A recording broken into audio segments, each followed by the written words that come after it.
Chapter 6. The Journey from Platform 9 and 3 Quarters. Harry's last month with the Dursleys wasn't fun. True, Dudley was now so scared of Harry he wouldn't stay in the same room. While Aunt Petunia and Uncle Vernon didn't shut Harry in his cupboard, force him to do anything or shout at him. In fact, they didn't speak to him at all. Half terrified, half furious, they acted as though any chair with Harry in it was empty. Although this was an improvement in many ways, it did become a bit depressing after a while. Harry kept to his room. With his new owl for company, he had decided to call her Hedwig, a name he had found in a history of magic. His school books were very interesting. He lay on his bed reading late into the night, Hedwig swooping in and out of the window as she pleased. It was lucky that Aunt Petunia didn't come in to hoover any more, because Hedwig kept bringing back dead mice. Every night before he went to sleep, Harry ticked off another day on the piece of paper he had printed on the wall, counting down to September the 1st. On the last day of August, he thought he'd better speak to his aunt and uncle about getting to King's Cross Station next day. So he went down to the living room where they were watching a quiz show on television. He cleared his throat to let them know he was there. And Dudley screamed and ran from the room. Uncle Vernon? Uncle Vernon grunted to show he was listening. I need to be at King's Cross tomorrow to get to Hogwarts. Uncle Vernon grunted again. Would it be all right if you gave me a lift? Grunt. Harry supposed that meant yes. Thank you. He was about to go back upstairs when Uncle Vernon actually spoke. Funny way to get to a wizard school train. Magic carpets all got punctures, haven't they? Harry didn't say anything. Where is this school anyway? I don't know, said Harry, realizing this for the first time. He pulled the ticket Hagrid had given him out of his pocket. I just take the train from platform 9 and 3 quarters at 11 o'clock, he read. His aunt and uncle stared. Platform what? 9 and 3 quarters. Don't talk rubbish, said Uncle Vernon. There is no platform 9 and 3 quarters. It's on my ticket. Barking, said Uncle Vernon. Howling mad, the lot of them. You'll see. You just wait. All right, we'll take you to King's Cross. We're going to London tomorrow anyway, or I wouldn't bother. Why are we going to London? Harry asked, trying to keep things friendly.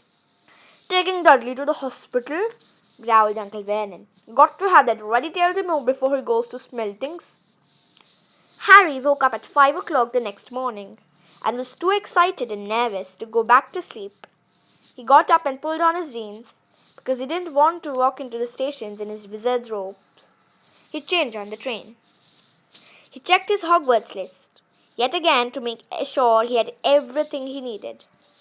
Saw that Hedwig was shut safely in a cage, and then paced in the room, waiting for Dursleys to get up. 2 hours later, Harry's huge, heavy trunk had been loaded into the Dursleys' car. Aunt Petunia had talked Dudley into sitting next to Harry, and they set off. They reached King's Cross at 10:30. Uncle Vernon dumped Harry's trunk on a trolley and wheeled it to the station for him. Harry thought this was strangely kind until Uncle Vernon stopped, dead, facing on the platform with a nasty grin. Well, there you are, boy. Platform 9. Platform 10. Your platform should be somewhere in the middle, but they don't seem to have built it, do they? He was right, of course. There was a big plastic numbering 10 over the next one to it, and in the middle, nothing. Have a good term, said Uncle Vernon with an even nastier smile. He left out without another word. Harry turned and saw the Dursleys drive away.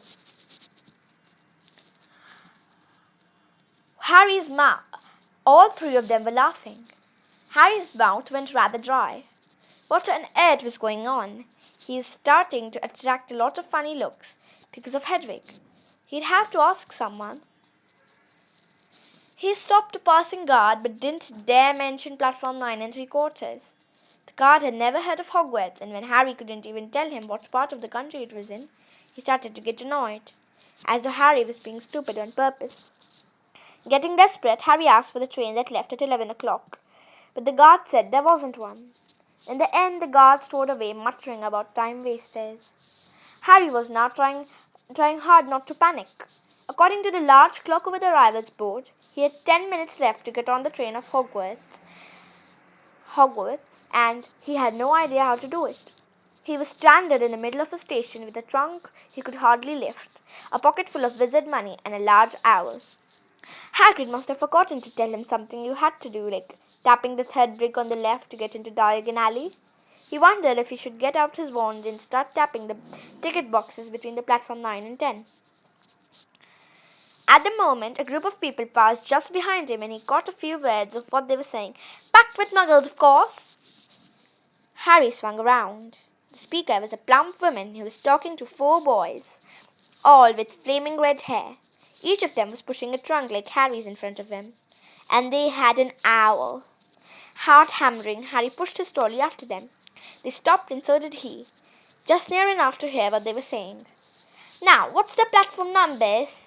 Said the boy's mother. Platform 9 3/4, piped a small girl, also red-headed, who was holding a hand. Mom, can't I go? You're not old enough, Ginny. Now be quiet. All right, Percy, you go first. What looked like the oldest boy marched toward the platform 9 and 10. Harry watched, careful not to blink just in case he missed it. But just as the boy reached the divide between the 2 platforms, a large crowd of tourists came swarming in front of him, and by the time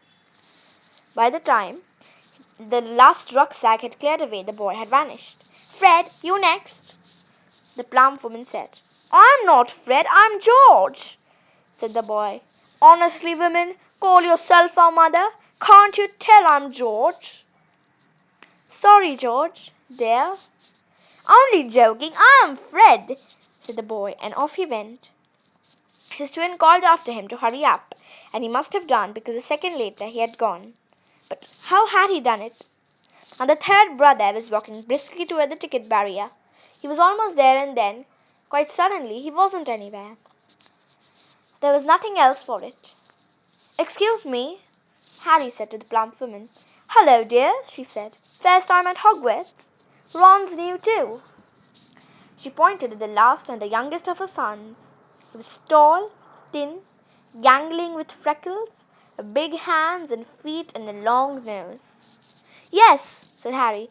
The thing is, I don't know how to get on the platform, she said kindly, and Harry nodded. Not to worry, she said. All you have to do is walk straight at the barrier between platform 9 and 10.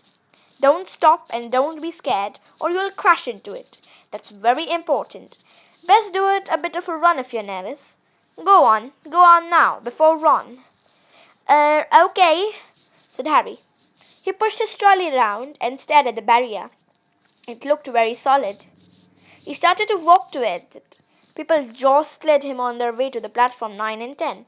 Harry walked more quickly. He was going to smash right into that ticket box, and then he'd be in trouble. Leaning forward on his trolley, he broke into a heavy run. The barrier was coming nearer and nearer. He wouldn't be able to stop. The trolley was out of control. He was a foot away. He closed his eyes, ready for the crash. It didn't come. He kept on running. He opened his eyes. A scarlet steam engine was waiting next to a platform packed with people. And a sign overhead said, Hogwarts Express, 11 o'clock. Harry looked behind him and saw a wrought iron archway that the ticket box had been, with the words platform 9 3/4 on it. He had done it. Smoke from the engine drifted over the heads of the chattering crowd, while cats of every color wound here and there between their legs. Owls hooted to each other in disgruntled sort of way over the babble and the scrapping of heavy trunks. The first few carriages were already packed with students, some hanging out of the window to talk to their families, some fighting over seats. Harry pushed his trolley off down the platform in search of an empty seat. He passed a round-faced boy who was saying, "Gran, I've lost my toad again." "Oh, Neville," he heard the old woman sigh. A boy with dreadlocks was surrounded by a small crowd. "Give us a look. Lee, go on." The boy lifted the lid of a box in his arms, and the people around him shrieked and yelled as something inside poked out a long, hairy leg. Harry pressed on through the crowd until he found an empty compartment near the end of the train. He put Hedwig inside first and then started to shove and heave his trunk towards the train door. He tried to lift it up the steps but could hardly raise one end, and twice he dropped it painfully on his foot. "Want a hand?" It was one of the red-haired twins he had followed through the ticket box. "Yes, please," Harry panted. "Oi, Fred, come here and help." With the twins' help, Harry's trunk was at last tucked away in a corner of the compartment. "Thanks," said Harry, pushing his sweaty hair out of his eyes. "What's that?" said one of the twins suddenly, pointing at Harry's lightning scar. "Blimey," said the other twin. "Are you?" "He is," said the first twin. "Aren't you?" he said to Harry. "What?" said Harry. "Harry Potter," chorused the twin. "Oh, him," said Harry. Yes, I am." The two boys gawped at him, and Harry felt himself going red. Then, to his relief, a voice came floating in through the train's open door. "Fred, George, are you there?" "Coming, Mom." With a last look at Harry, the twins hopped off the train. Harry sat down next to the window where, half hidden, he could watch the red-haired family on the platform and hear what they are saying. The mother had just taken out her handkerchief. "Ron, you've got something on your nose." The youngest boy tried to jerk out of the way, but she grabbed him and began rubbing the end of his nose. "Mom, get off." He wriggled free. "Ah, has Ickle Ronnie got something on his nose?" said one of the twins. "Shut up," said Ron. "Where's Percy?" said their mother. "He's coming now."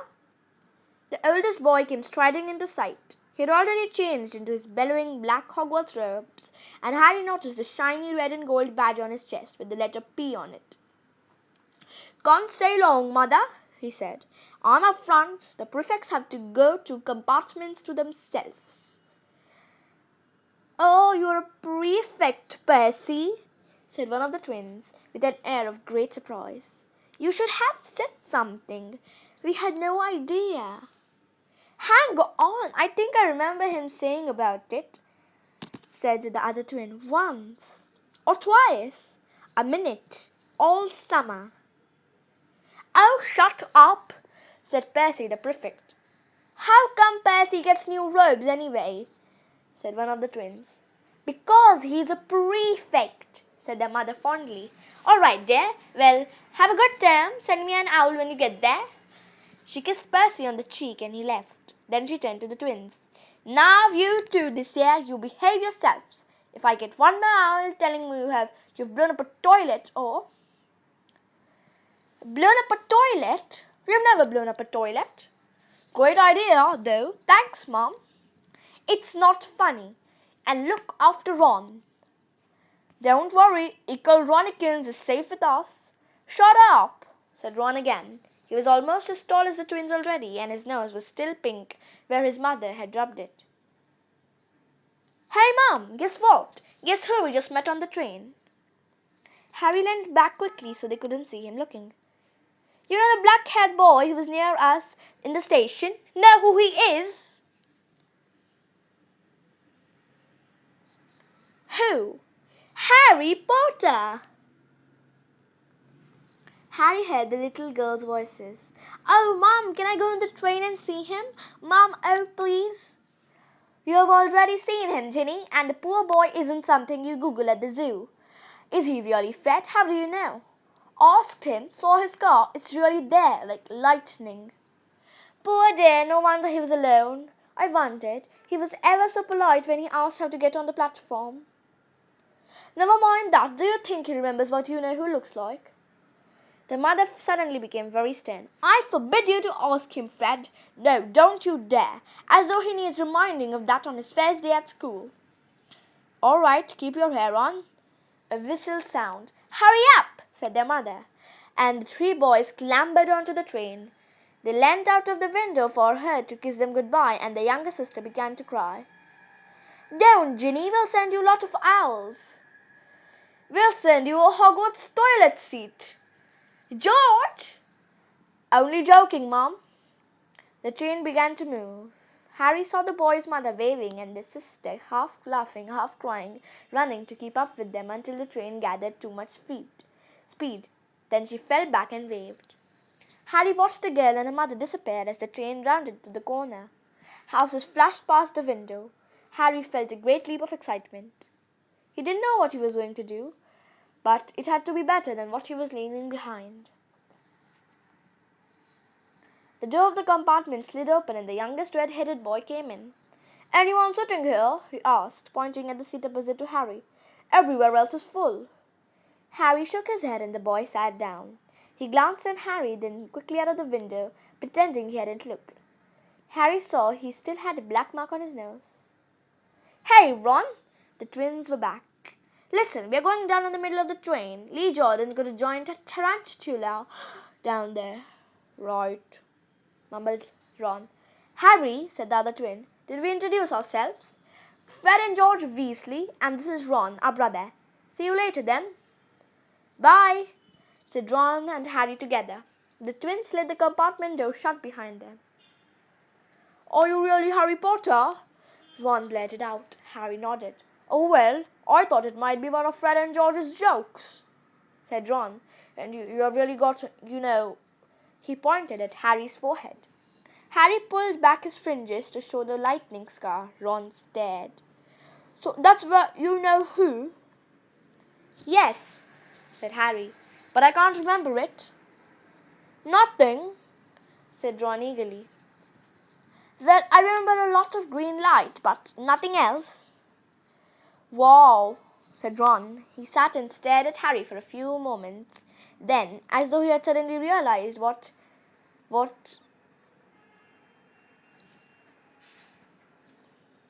he was doing, he looked quickly out of the window again. Are all your family wizards? Asked Harry. He found Ron just as interesting as Ron found him. Oh, yes, I think so, said Ron. I think Mum's got a second cousin who is an accountant, but we never talk about him. So you must know loads of magic already. The Weasleys were clearly one of those old visiting families the pale boy in the Diagon Alley had talked about. I heard you went to live with Muggles, said Ron. What are they like? Horrible. Well, not all of them. My aunt and uncle and cousin are, though. Wish I had 3 wizard brothers. 5, said Ron. For some reason he was looking gloomy. I'm the sixth in our family to go to Hogwarts. You could say I've got a lot to live up to. Bill and Charlie have already left. Bill was head boy and Charlie was captain of Quidditch. Now Percy is prefect. Fred and George mess around a lot, but they still get really good marks and everyone thinks they're really funny. Everyone expects me to do as well as the others, but if I do, it's no big deal, because they did it first. We never get anything new either. With 5 brothers, I've got Bill's old ropes, Charlie's old wand, and Percy's old rat. Ron reached inside his jacket and pulled out a fat grey rat, which was asleep.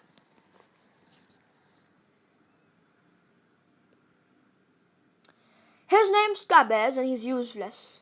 He hardly ever wakes up. Percy got an owl from my dad for being made a prefect, but they couldn't I got Scrubbers instead. Ron's ears went pink. He seemed to think he said too much, because he went back to staring out of the window. Harry didn't think there was anything wrong with not being able to afford an owl. After all, he had never had money in his life until a month ago, and he told Ron so, all about having to wear Dudley's old clothes and never getting proper birthday presents. This seemed to cheer Ron up, and until Hagrid told me, I didn't know anything about being a wizard or about my parents or Voldemort. Ron gasped. What? Said Harry. You said you know whose name? And Ron, sounding both shocked and impressed. I'd have thought you, of all people. I'm not trying to be brave or anything, saying the name, said Harry. I just never knew you shouldn't. See what I mean? I got loads to learn, I bet. He added, voicing for the first time something had been worrying him a lot lately. I bet I'm the best in class. You won't be. There's a lot of people who come from Muggle families and they learn quick enough. While they had been talking, the train had carried them out of London. Now they were speeding past fields full of cows and sheep. They were quiet for a time, watching the fields and lanes flick past. Around 12:30, there was a great clattering outside the corridor, and smiling, dimpled women slid back their door and said, Anything off the trolleys, dear? Harry, who hadn't had breakfast, leapt to his feet. But Ron's ears went pink again, and he muttered that he had bought sandwiches. Harry went out into the corridor.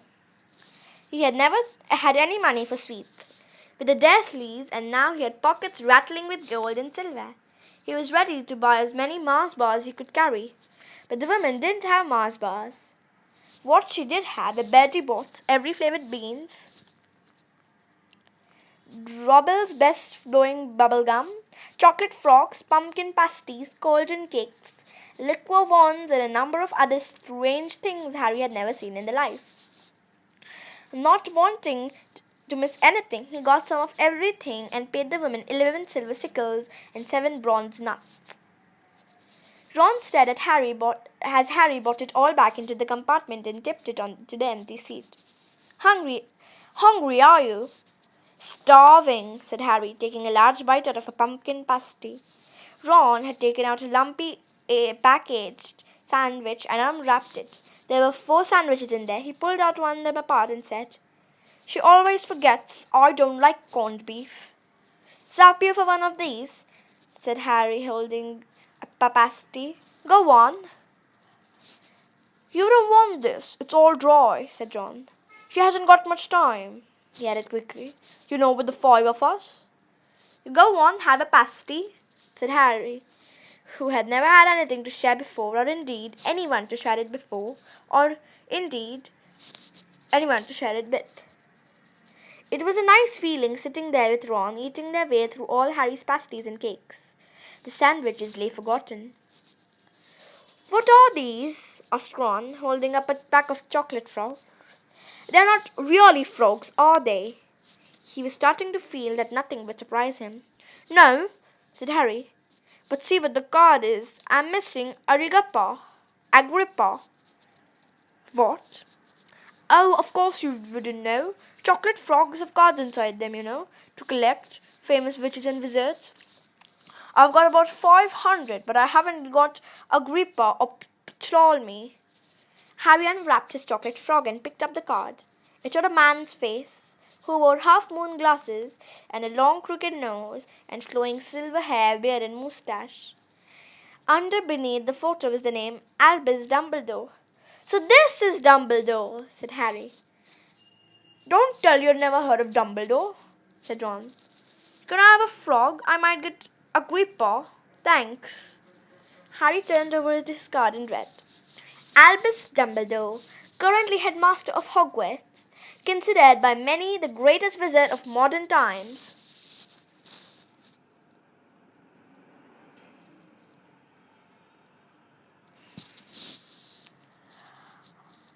Professor Dumbledore is particularly famous for his defeat of the Dark Wizard Grindelwald in 1945, for the discovery of the 12 years of dragon's blood, and his work on alchemy with his partner Nicholas Flamel. Professor Dumbledore enjoys chamber music and temple bowling. Harry turned the card back over and saw, to his astonishment, that Dumbledore's face had disappeared. He's gone! Well, you can't expect him to hang around all day, said Ron. He'll be back. No, I've got Morgana again, and I've got about 6 of her. Do you want it? You can start collecting. Ron's eyes strayed to the pile of chocolate frogs waiting to be unwrapped. Help yourself, said Harry. But in, the Muggle world, people just stay put in photos. Do they? What, they don't move at all? Ron sounded amazed. Weird. Harry stared as Dumbledore settled back into the picture on his card and gave him a small smile. Ron was more interested in eating the frogs and looking at the famous witches and wizards' cards, but Harry couldn't keep his eyes off them. Soon he had not only had Morgana and Dumbledore, but Hengist of Woodcroft, Alberic Grunion, Cersei Basilicus, and Merlin. He finally tore his eyes away from the Druidess Slidona, who was scratching her nerves, to open a bag of Bertie's Bot's every flavoured beans. "You want to be careful with those," Ron warned Harry. "When they say every flavour, they mean every flavour. You know, you get all the ordinary ones like chocolate and peppermint and marmalade, but then you can get spinach and liver and tripe. George reckons he had a boogie flavoured once." Ron picked up a green bean, looked at it carefully, and bit into the corner. "Blah! See? Sprouts." They had a good time eating the every flavour beans. Harry got toast, coconut, baked beans, strawberry, curry, grass, coffee, sardine, and was even brave enough to nibble the end of a funny grey one Ron wouldn't touch, which turned out to be pepper. The countryside, now flying past the windows, was becoming wilder. The neat fields had gone. Now there were woods, twisting rivers, and dark green hills. There was a knock on the door of the compartment, and the round-faced boy Harry had passed on platform 9 3/4 came in. He looked tearful. "Sorry," he said, "but have you seen a toad at all?" When they shook their heads, he wailed, "I've lost him. He keeps getting away from me." "He'll turn up," said Harry. "Yes," said the boy miserably. "Well, if you see him." He left. "Don't know why he's so bothered," said Ron. "If I'd bought a toad, I'd lose it as quick as I could. Mind you, I bought scabbers, so I can't talk." The rat was still snoozing on Ron's lap. "He might have died, and you wouldn't know the difference," said Ron in disgust. "I tried to turn him yellow yesterday to make him more interesting, but the spell didn't work. I'll show you. Look." He rummaged around in his trunk and pulled out a very battered-looking wand. It was chipped in places, and something white was glittering at the end. "Unicorn hair nearly poking out. Anyway," he had just raised his wand when the compartment door slid open again. The tortoise boy was back, but this time he had a girl with him. She was already wearing her Hogwarts robes. "Has anyone seen a toad?" "Neville's lost one," she said. She had a bossy sort of voice, lots of bushy brown hair, and rather large front teeth. "We've already told him we haven't seen it," said Ron, but the girl wasn't listening, and she was looking at the wand in his hand. "Oh, are you doing magic? Let's see then." She sat down. Ron looked taken aback. "Oh, all right." He cleared his throat. "Sunshine, daisies, buttermellow, turn this stupid fat rat yellow." He waved his wand, but nothing happened. Scabbers stayed grey and fast asleep. "Are you sure that's a real spell?" said the girl. "Well, it's not a very good one, is it? I've tried a few simple spells just for practice, and it's all worked for me." "Nobody in my family is magic at all. It was ever such a surprise when I got my letter, but I was ever so pleased. Of course, I mean it's the very best school of witchcraft there is, I've heard. I've learned all our set books off by heart, of course. I just hope it will be well enough. I'm Hermione Granger. By the way, who are you?" She said all this very fast. Harry looked at Ron and was relieved to see by his stunned face that he hadn't learned all the set books off by heart either. "I'm Ron Weasley," Ron muttered. "Harry Potter," said Harry. She sat down. Ron looked taken aback. "Are you really?" said Hermione. "I know all about you, of course. I've got a few extra books for background reading, and you're in the modern magical history and the rise and fall of the dark arts and great wizarding events of the world." "Am I?" said Harry, feeling dazed. "Goodness, didn't you know? I've found out everything I could if it was me," said Hermione. "Do either of you know what house you'll be in? I've been asking around, and I hope I'm being Gryffindor." It sounds by far the best. I hear Dumbledore himself was one. But I suppose Ravenclaw wouldn't be too bad. Anyway, we'd better go and look for Neville's Toad. You two had better change. I expect we'll be there soon. And she left, taking the toadless boy with her. Whatever house I'm in, I hope she's not in it, said Ron. He threw his wand back into his trunk. Stupid spell. George gave it to me, but he knew it was a dud. What houses are your brothers in? Asked Harry. Gryffindor, said Ron. Gloom seemed to be settling on him again. Mum and Dad were in it too. I don't know what they'll say if I'm not. I don't suppose Ravenclaw would be too bad. But imagine if they put me in Slytherin. The house wall, you know who was in? Yeah, said Ron. He flopped back in his seat, looking depressed. I think the ends of Scabbers whiskers are a bit lighter, said Harry, trying to take Ron's minds off the houses. So, what do your oldest brother do now they've left anyway? Harry was wondering what a wizard did once he finished school. Charlie's in Romania studying dragons and Bill's in Africa doing something for Gringotts, said Ron. Did you hear about Gringotts? It's been all over the Daily Prophet. But I don't suppose get that with the muggles. Someone tried to rob a high-security vault. Harry stared. Really? What happened to them? Nothing. That's why it's such a big news. They haven't been caught. My dad says it must have been a powerful dark wizard to get round Gringotts, but they don't think they took anything. That's what's odd. Because everyone gets scared when something like this happens in case you know who's behind it. Harry turned this news over in his mind. He was starting to get a prickle of fear every time who was mentioned. He supposed this was all a part of entering the magical world, but it had been a lot more comfortable seeing Voldemort without worrying. What's your Quidditch team? Ron asked. I don't know any, Harry confessed. What? Ron looked dumbfounded. Oh, you wait, it's the best game in the world. And he was off, explaining all about the 4 balls and the positions of the 7 players, describing famous games he had been to with his brothers and the broomstick he'd like to get if he had any money. He was just taking Harry through the finer points of game when the compartment door slid open yet again. But it wasn't Neville, the toadless boy, or Hermione Granger this time. 3 boys entered, and Harry recognized the middle one at last. It was the pale boy from Madame Malkin's robe shop. He was looking at Harry with a lot more interest than he had showed back in Diagon Alley. Is it true? He said. They're saying all down the train that Harry Potter is in the compartment. So it's you, is it?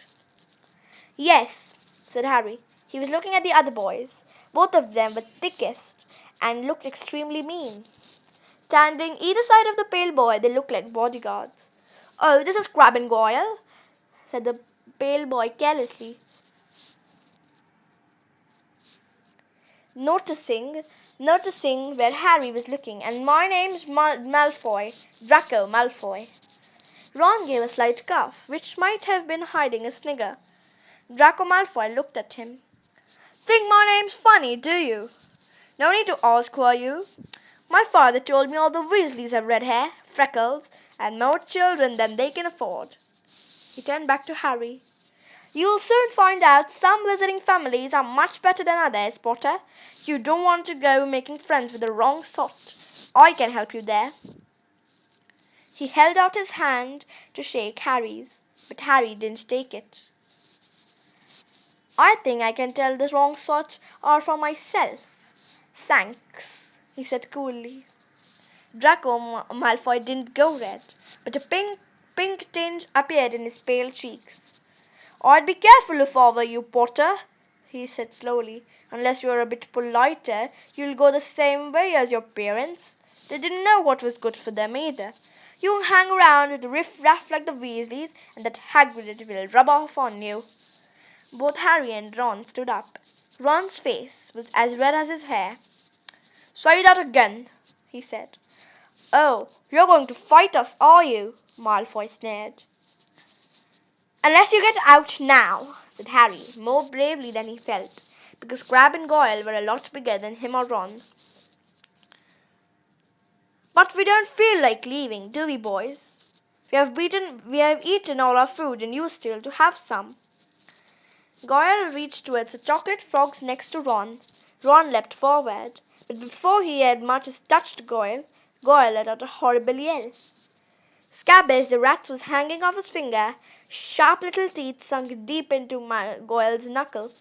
Crabbe and Malfoy backed away as Goyle swung Scabbers round and round, howling, and when Scabbers finally flew off and hit the window, all three of them disappeared at once. Perhaps they thought there were more rats lurking among the sweets, or perhaps they had heard footsteps because a second later Hermione Granger had come in. "What has been going on?" she said, looking at the sweets all over the floor and Ron picking up Scabbers by his tail. "All thinks he's been knocked out," Ron said to Harry. He looked closer at Scabbers. "No, I don't believe it. He's gone back to sleep." And so he had. "You've met Malfoy before?" Harry explained about the meeting in Diagon Alley. "I've heard of his family," said Ron darkly. "They were some of the first to come back to our side after you-know-who disappeared. Said they had been bewitched. My dad won't believe it. He says Malfoy's father didn't need an excuse to go over to the dark side." He turned to Hermione. "Can't we help you with something?" "You'd better hurry and put up your robes. I've been just up front to the driver and he says we're nearly there. You haven't been fighting, have you? You'll be in trouble before you even get there." "Scabbers has been fighting, not us," said Ron, scowling at her. "Would you mind leaving while we change?" "All right, I only came in here because people outside are behaving very childishly, racing up and down the corridors," said Hermione in a sniffy voice. "And you've got dirt on your nose, by the way. Did you know?" Ron glared at her as she left. Harry peered out of the window. It was getting dark. He could see mountains and forests under a deep purple sky. The train did not seem to be slowing down. He and Ron took off their jackets and pulled on their long black robes. Ron's were a bit short for him. You could see his trainers underneath them. A voice through the train echoed, "We'll be reaching Hogwarts in 5 minutes' time. Please leave your luggage on the train. It will be taken to the school separately." Harry's stomach lurched with nerves, and Ron, he saw, looked pale. Under his freckles, they crammed their pockets with the last of the sweets and joined the crowd thronging the corridor. The train slowed right down and finally stopped. People pushed their way towards the door and out onto a tiny dark platform. Harry shivered in the cold night air. Then a lamp came bobbing over the heads of the students, and Harry heard a familiar voice. First years over here. All right there, Harry." Hagrid's big hairy face beamed over to the sea of heads. "Come on, follow me. Any more first years? Mind your step now. First years, follow me." Slipping and stumbling, they followed Hagrid down what seemed to be a steep, narrow path. It was so dark either side of them that Harry thought there must be thick trees there. Nobody spoke much. Neville the boy, who kept losing his toad, sniffed once or twice. "You'll get your first sight of Hogwarts in a sec." Hagrid called over his shoulder. "Just run behind this bend here." There was a loud "ooh." The narrow path had opened suddenly onto the edge of a great black lake. Perched atop a high mountain on the other side, its windows sparkling in the starry sky, was a vast castle with many turrets and towers. "No more than 4 to a boat," Hagrid called, pointing to a fleet of little boats sitting in the water by shore. Harry and Ron were followed into the boat by Neville and Hermione. "Everyone in!" shouted Hagrid, who had a boat to himself. "Right then, forward!" And the fleet of little boats moved, all at once, gliding across the lake, which was as smooth as glass. Everyone was silent, staring up to the great castle overhead. It towered over them as they sailed nearer and nearer to the cliff of which it stood. "Heads down!" yelled Hagrid as the first boat reached the cliff. They all bent their heads, and the little boats carried them to a curtain of ivy which hid a wide opening in the cliff face. They were carried along a dark tunnel which seemed to be taking them right underneath the castle. until they reached a kind of underground harbour where they clambered out on the rocks and pebbles. "Oi, you there! Is this your toad?" said Hagrid, who was tracking the boats as people climbed out of them. "Trevor!" cried Neville blissfully, holding out his hands. Then they clambered up a passageway in the rock after Hagrid's lamp, coming out at last onto smooth, damp grass right in the shadow of the castle. They walked up a flight of stone steps and crowded around the huge oak front door. "Everyone here? You there? Still got your toad?" Hagrid raised a significant fist and knocked 3 times on the castle door.